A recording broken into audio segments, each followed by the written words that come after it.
पारादीसो एक असंभव प्रेम की कहानी है और 1950 के इतालवी जैतून किसानों के बीच स्थापित गांव के प्लेबॉय सिसियो पारादीसो, जो कि एक 40 साल का किसान है, पर केंद्रित है। वो शादीशुदा है लेकिन खुले तौर पर स्थानीय गांव की औरतों और बेटियों के साथ संबंध रखता है।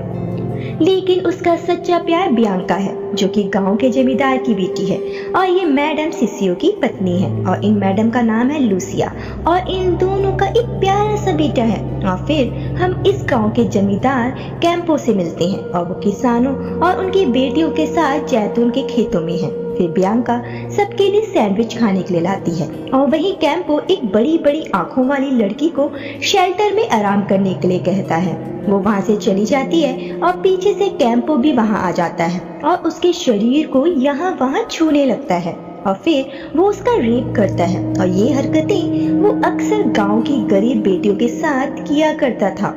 उसकी बेटियां भी उसकी इन गंदी हरकतों के बारे में जानती थी।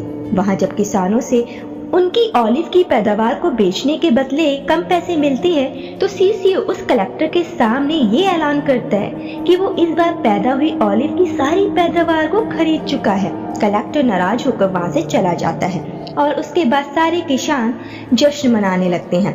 सिसियो यहाँ सबसे ये कहता है कि जमीन पर हम काम करते हैं, इसलिए कीमत भी हम तय करेंगे। कलेक्टर कैंपो के पास जाता है और सिसियो के बारे में बताता है। कैंपो कलेक्टर से कहता है कि वो सब कुछ संभाल लेगा। वहाँ सिसियो का पापा उसे समझाने की कोशिश करता है कि किसानों और जमींदारों के बीच में मत पड़ो। लूसिया भी सिसियो से पूछती है कि कल रात कहाँ थे। दरअसल लूसिया को उसके अफेयर के बारे में पता है और वो इस वजह से काफी अपसेट भी है, लेकिन सिसियो अपनी इश्कबाजी से बाज नहीं आता।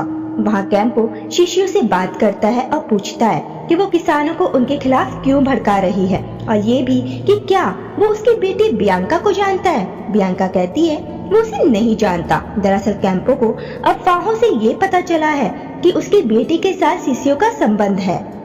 सिसियो कैंपो को बताता है कि किसान इस जमीन का सच्चा मालिक है और उन्हें उनका हक मिलना चाहिए। बात करके सिसियो वहाँ से चला जाता है। वहाँ कुछ किसान गुस्से में उसी कलेक्टर को बहुत पीट देते हैं। रात में सिसियो खिड़की के रास्ते बियांका के कमरे में घुस जाता है और फिर वो दोनों तबेले में जाकर तबला बजाते हैं। सिसियो बियांका से कहता है कि वो उससे बहुत प्यार करता है और ये भी कि वो अपनी पत्नी से भी प्यार करता है, लेकिन बियांका के साथ उसे कुछ अलग सा महसूस होता है। अगले दिन बियांका अपनी बहन से सिसियो के साथ हुए एनकाउंटर के बारे में काफी खुश होकर बताती है और दोबारा से सिसियो से मिलने चली जाती है। वहाँ सिसियो बियांका को एक लेटर दिखाता है और वो बियांका के साथ इस गांव से भागने का प्लान कर रहा है। वहाँ बियांका का भाई कैंपो को बता देता है कि बियांका सिसियो के साथ है। कैंपो का पारा चढ़ जाता है और वो अपनी बड़ी बेटी मारिया से बियांका के बारे में पूछता है। वो बताती है कि बियांका आंटी के घर आटा लेने गई है। तभी बियांका आटा लेकर आ जाती है और कैंपो बियांका पर काफी चिल्लाता है और कहता है उसकी एक बेटी झूठी निकली और दूसरी वेश्या। ये सुनकर बियांका अपने सारे कपड़े अपने बाप के सामने उतार देती है और कहती है जब आप खेतों के पीछे जाकर उन 15 साल की मासूम लड़कियों के साथ जबरदस्ती करते थे तो आप क्या हुए। बियांका कहती है वो सिसियो से प्यार करती है। उधर सिसियो अपनी बीवी और बच्चे को सोते हुए किस करता है क्योंकि वो उन्हें छोड़कर जाने वाला है। सुबह कैंपो सिसियो से मिलने खेत जाता है और उसे अपनी जमीन की नमी दिखाने के बहाने फावड़े से पीट कर मार डालता है और उसका जन आंग भी काट डालता है और चेतावनी के तौर पर उसकी लाश को रोड के बीचों बीच फेंकवा देता है।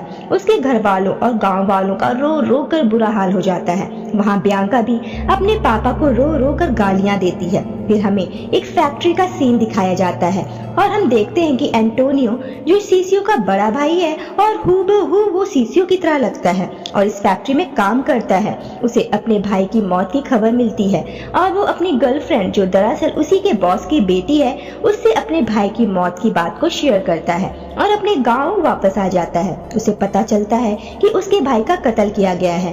एंटोनियो की बहन अपने भाई से कहती है कि वो उसे यहाँ से ले जाए। वो उसके किसी भी दोस्त से शादी करने के लिए तैयार है। वो इस गांव में अब नहीं रहना चाहती। बियांका भी अपने भाई को धमकाकर सिसियो के अंतिम संस्कार में शामिल होने के लिए चली जाती है और दूर से उसकी अंतिम विदाई देखती है। एंटोनियो पुलिस से अपने भाई के कत्ल के बारे में बात करता है। पुलिस उसका कोई सपोर्ट नहीं करती। एंटोनियो सीसीओ के दोस्त से सीसीओ की अफेयर्स के बारे में पूछता है। वो बताता है कि उसके गांव की ज्यादातर औरतों के साथ रंगीन संबंध थे। एंटोनियो बियांका के बारे में भी पूछता है। वो कहता है कि उसने सीसीओ को कई बार समझाया था कि उस जमींदार की बेटी से दूर रहे, लेकिन उसने नहीं सुना।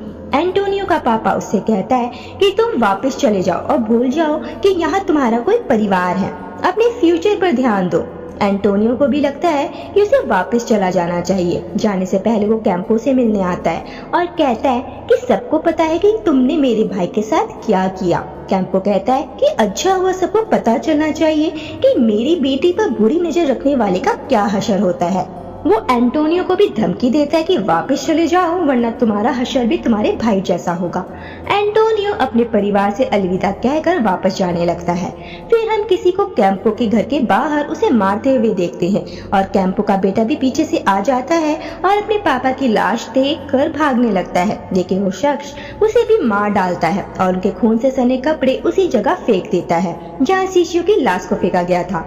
और इन दुष्टों को मारने वाला एंटोनियो था। सीसीओ की बीवी के दिल को काफी सुकून मिलता है। मारिया अपने पापा और भाई की लाश देखकर चिल्लाते हुए भागती है और बियांका बाहर आकर उन दोनों की लाश देखती है।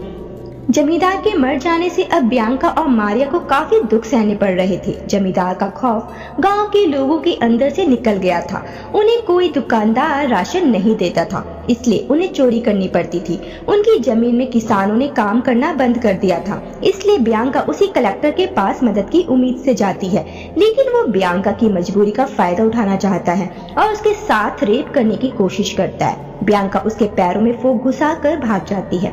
वहाँ फैक्ट्री में एंटोनियो से गलती से एक लेबर के हाथ में मशीन चल जाती है। वो बुरी तरह से जख्मी हो जाता है।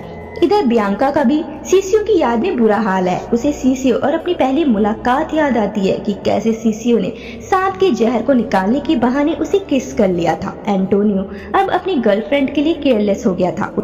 उसे अपनी गर्लफ्रेंड की बातों में कोई इंटरेस्ट नहीं है। अपनी भाई की वजह से वो अभी तक सदमे में है। एंटोनियो का बॉस उसे कुछ दिनों का ऑफ लेने को कहता है ताकि वो काम में तरीके से ध्यान लगा सके और वो ये भी कहता है कि वो उसकी बेटी के साथ अच्छे से पेश आए। एंटोनियो बियांका के लिए एक लेटर लिखता है जिसमें लिखा था कि उसे कुछ इम्पोर्टेंट बात करनी है। बियांका उस लेटर को बिना पढ़े ड्रॉर में रख देती है। वहाँ एंटोनियो अपनी गर्लफ्रेंड को भी एक लेटर लिखता है जिसमें लिखा था कि वो उससे अपना रिश्ता खत्म कर रहा है। वो वापस अपने गांव आ जाता है और बियांका के घर जाता है। वहाँ उसे मारिया मिलती है और जब मारिया बियांका को बुलाने जाती है तो एंटोनियो को वहाँ टेबल पर एक तस्वीर दिखती है। मारिया वापस आती है और बताती है कि ये उसकी मॉम की तस्वीर है। बियांका के आने से पहले ही एंटोनियो वहाँ से चला जाता है और अपने पापा के पास आकर कहता है कि उसने बियांका के घर में वही तस्वीर देखी जो माँ को उनके पर्स से मिली थी। तब उसके पापा बताते हैं कि कैंपो की पत्नी के साथ उसके नाजायज संबंध थे और मारिया उनकी बेटी है। वहाँ बियांका एंटोनियो का लेटर पढ़ती है और फिर हम एंटोनियो को देखते हैं। बियांका दौड़कर उसके पास आती है और एंटोनियो को बिना मूंछों के देख एक बार के लिए उसे लगता है कि वो सीसीओ है। बियांका एंटोनियो से पूछती है कि वो उससे क्या इम्पोर्टेंट बात करने वाला था। एंटोनियो उसके कान में कहता है, मुझे तुमसे शादी करनी है। एंटोनियो उसे प्रपोज करता है। बियांका की आंखों में आंसू आ जाते हैं और दोनों की शादी हो जाती है। मुद्दा ये है कि एंटोनियो ने अपने भाई की गर्लफ्रेंड से शादी क्यों की। जहाँ तक मुझे लगता है बियांका के पास काफी जमीन थी। बियांका से शादी करके वो सारी जमीन एंटोनियो को मिल जाती और वो उस गांव की स्थिति को सुधार सकता था। आपको क्या लगता है? कमेंट में लिखकर जरूर बताइएगा। तो आज की मूवी का एक्सप्लेनेशन यहीं पर खत्म होता है। मिलते हैं नेक्स्ट वीडियो में। अपना ख्याल रखिए। Tata, bye bye.